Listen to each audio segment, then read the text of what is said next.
Hello and welcome to another episode of the Simon and Friends podcast. I'm Simon Short. Joining me this week is Ben Parker. Ben, welcome in, man. How you doing?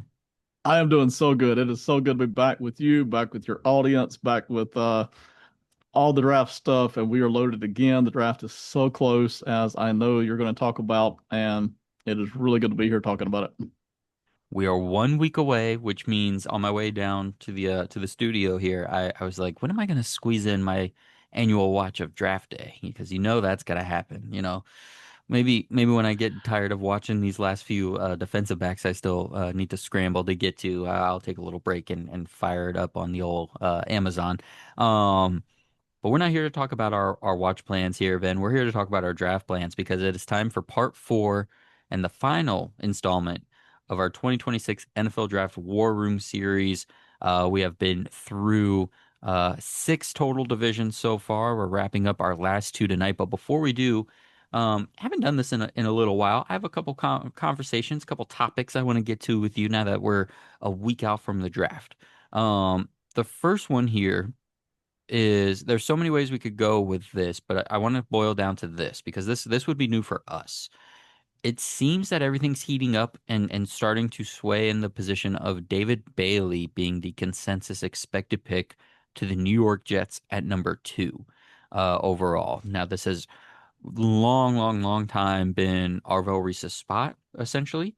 After the combine, when everyone continued to fall more madly in love with Sonny Styles, it was Sonny Styles for a little bit, and then I think everybody kind of swung back to Arvel Reese. Um, but right now, between I think McShay mocked him there, I think Kuiper mocked him there in their mocks that came out today. But then just everything I am hearing and seeing, like it just seems like that Bailey is who the Jets are looking at too. Um, what do you think's the reason for this? I know what people are saying, but I want to know what you think the reason is in your brain. And then what do you think the fallout of that might be if David Bailey is the second overall pick to the New York Jets?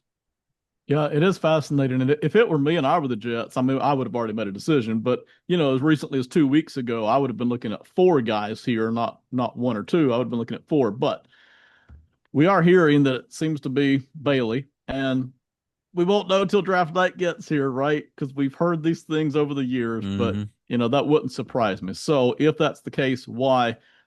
It really does feel like there's about three reasons here. Number one being that Bailey himself, you seem to know what you're getting with him. That's kind of what we've all been talking about for months, and we keep hearing from people. He's a blast as an edge rusher. He will get to the quarterback, and maybe he will or won't do the other things, but he'll do that.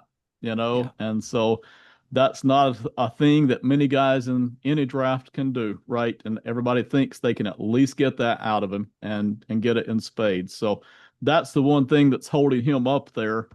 I will say I feel like the Bane has what's pulled Bane down has been the short arm thing for some teams, but also the off field stuff too. Hmm. I'm not saying it's going to yank him down to 20 because I don't think it is, but when you're trying to split hairs between these top blue chip type prospects, that can be enough to pull him out of the two or three spot, right? Yeah. And then you have the same thing going on with Arvell Reese, who everybody loves.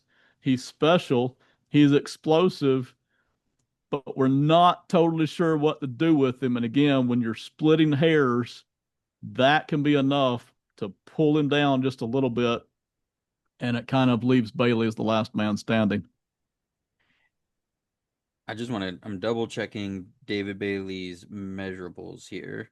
Um, Yeah, I mean, he's not huge for an edge rusher, but 6'3" and 5/8, 251 pounds, 33 and 3/4 inch arm length, 10 and a quarter inch hands, 96 percentile and 40 yard dash and the broad jump.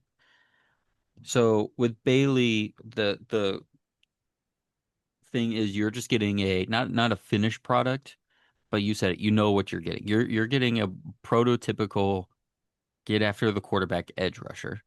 Right. And if the Jets are looking at themselves and saying, we need this defense to work this year, and we went out and we got the linebacker, and we went out and we have a second first round pick, we can get a corner there.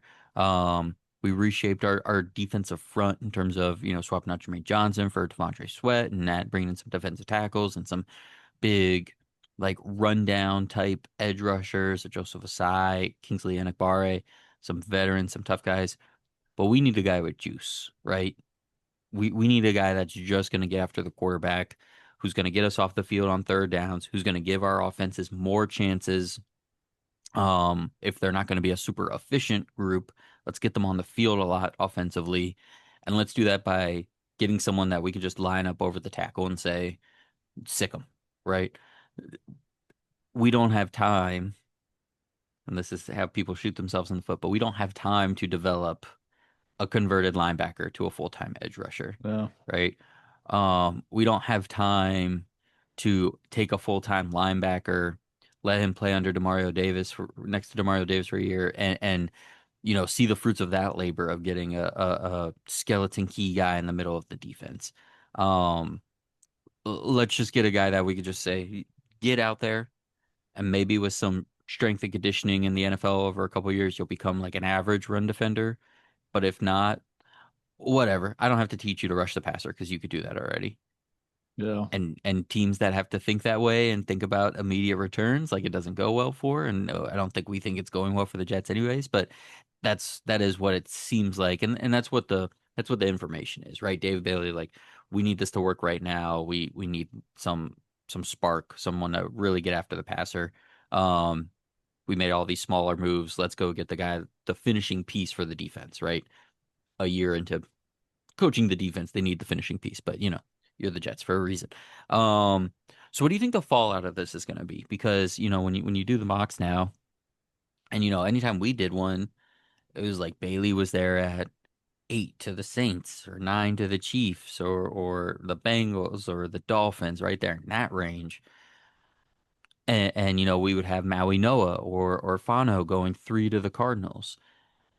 If now the Cardinals are sitting here and they're like, okay, we need a right tackle, but holy smokes, Arvell Reese is right there. What, you can either tell me what would you do, or what do you think is going to happen now that Arvell Reese is kind of more available? Because when it was like just Sonny Styles or just David Bailey, it was one thing, but now Arvell Reese is like, this feels like the potential prize of the draft, and if he's there at 3, can we pass up on him for Maui Noah, who we think is going to be a good right tackle, but maybe not an all-pro right tackle? Yeah, those kind of, I call them moral dilemmas. It really challenges your draft plans, right? Because Mm-hmm. you put together a plan and you're like, let's be honest about what we need and what works for us. And then dang it, the order shakes up and like, wow, this is a special guy. This is not what we thought would be sitting here. Yeah, it was on our Mm-hmm. plans, but it was kind of plan number 7 here, and now it's shaking out this way. And we got 2 guys in the room who are pounding the table for him. It gets real hard to keep your draft integrity, right? It gets real hard Yep. to stick to the plan. For most teams, it won't change things too much. But the question is, yeah, the Cardinals or a team that might be tempted to trade up, does that start to shake things up, right? By itself, it may not change a lot, but if there's another move that goes with it, right? Whether it's Mm-hmm. tackles bumping down a couple of picks, or whether it's a team wanting to trade up, and all of a sudden the draft, it's like game on, the draft order has changed Yep. all of a Yep. sudden.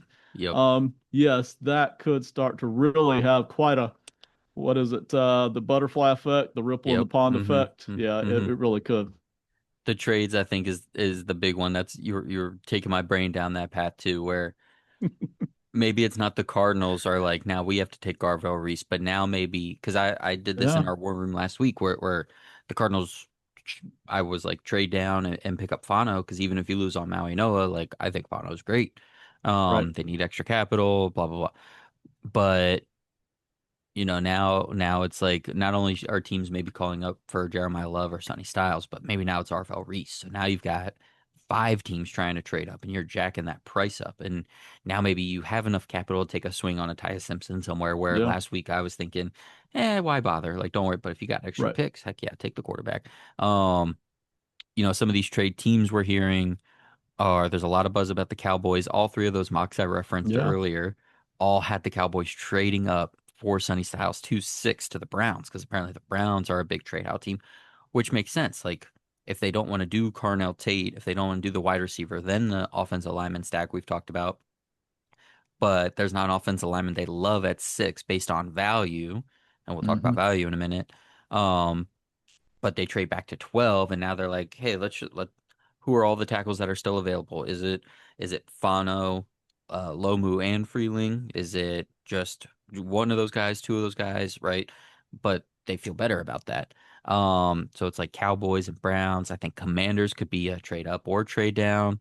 I think the Cardinals could be a trade down.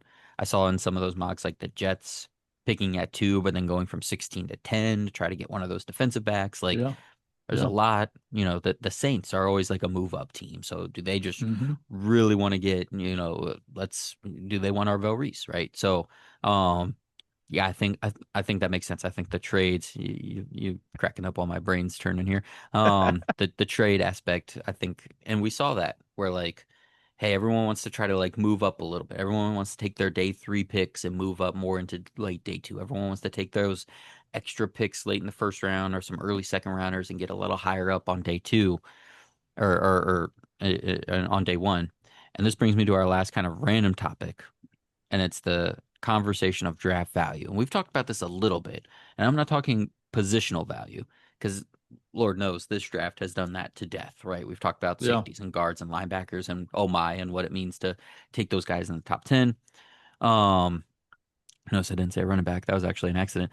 But this is for people in their boards and then the consensus big boards and consensus mock drafts, taking a guy earlier than consensus. And I get when people are talking about like, hey, that guy's like round 2, day 2 grade. He never goes above 50 in the mocks and you take him at 13. That I get. But we're talking about people talking about we're talking about people talking about that's what we do. Right. Um Saying I don't want to take that guy at 5 because he's at 8 on the big boards a lot. Hmm. I won't lead you anywhere else. How do you feel about these conversations that people are having? Yeah. This draft of all drafts seems to be really thrusting everybody into those awkward positions. I mean, everybody, the mock drafters, the NFL teams themselves, it really seems to be putting people in a lot of awkward positions. And I've really thought the last few drafts, as drafting, I think has sharpened. Quite honestly, Hmm. It I feel has. like the last few drafts have had more teams willing to kind of go outside the box of what they think consensus big board is. Based on whatever they view life as being. This year especially though, man, I think it's gonna be wild. Let me get off of your question for just a second. For me, picks 20 to 50, I think you can almost shuffle them in a bag and pull one out and not have a draft grade that different this year if you kind of consensus it all, I don't think they're all that different. Same thing at say 50 through 90, I don't think there's a huge difference. But man, you get back to say number 5, there are teams that want to trade back because it's like, oh, it's too early for a safety. It's too early for that running back. It's too early for the second tackle, you know? But I don't know that there's that many teams willing to trade up. So again, it's going to test your draft integrity is do we really need that tackle? And do we believe that he's the guy for our franchise? If he is, you take him, even if that's not the perceived best value. The best value might be sitting over there in that defensive lineman that you don't need. I mean, that's exactly for the teams that can't trade out of their spot. And I think probably 6 of the top 10 would trade out in a heartbeat. Okay. I Mm. really do. Maybe more, but I think at least 6 of the top 10 would trade out in a heartbeat. But for the teams that can't find a trade suitor, they're just going to have to stick and make an awkward pick that doesn't quite match what their value would be. It's like when my wife brings something to me in a coupon book or at the store and she says, "Look, it's buy one get one 50% off. That's a great Yep. deal." Yep.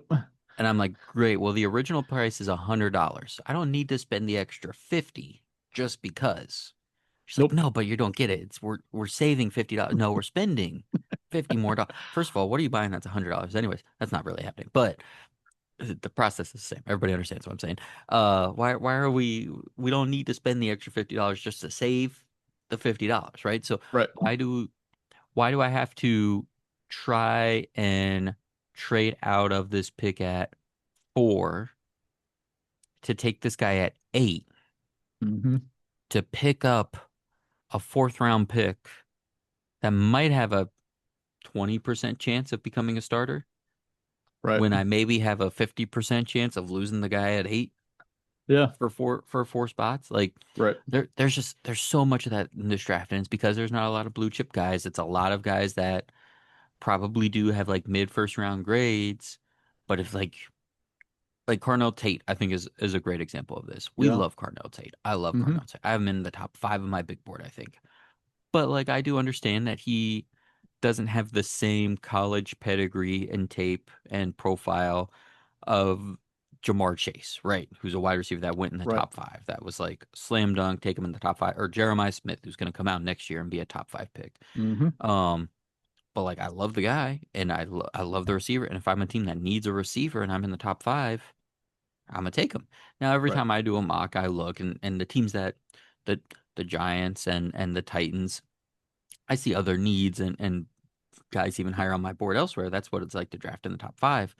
But this idea that the Browns can't take Tate at 6 because he's eighth on the boards is just something I hear people saying or and like Fano I get, right? Because Fano, it's like, do you want to rely on the arm length thing? But there's like people are talking about good players and they're not even talking about positions, and they're saying I wouldn't Yeah. take him there. I wouldn't take this guy in the top 5 because I'd rather take him at 9. It's like, okay, oh, what happens if you can't get to 9 then? So to what Right. you're saying, testing that fortitude of, okay, well, if you can't get to 9, then what are you going to do? You don't get to weasel your way into a third option here. It's either are you going to take them, or yeah, are you not going to take them? And I'm probably the wrong guy to ask about that because I've long since kind of let value sit over to the side and I'm going to pick the guy I want. And if, as long as me and my room and my staff are agreed on it, then we'll let the other people kind of poke fun if they want, as long as we feel confident about what we're doing. But I get it, these teams are looking at consensus to try to get a feel for who are the most coveted players in addition to their own work. And it does have an influence. So, I get it at every single spot. You do want to get the most coveted player, but you hope it also fits your needs. And if it doesn't, that's where you do have a real dilemma every time. All right, that's enough of a preamble, Ben. Let's get to the final NFL Draft War Room series.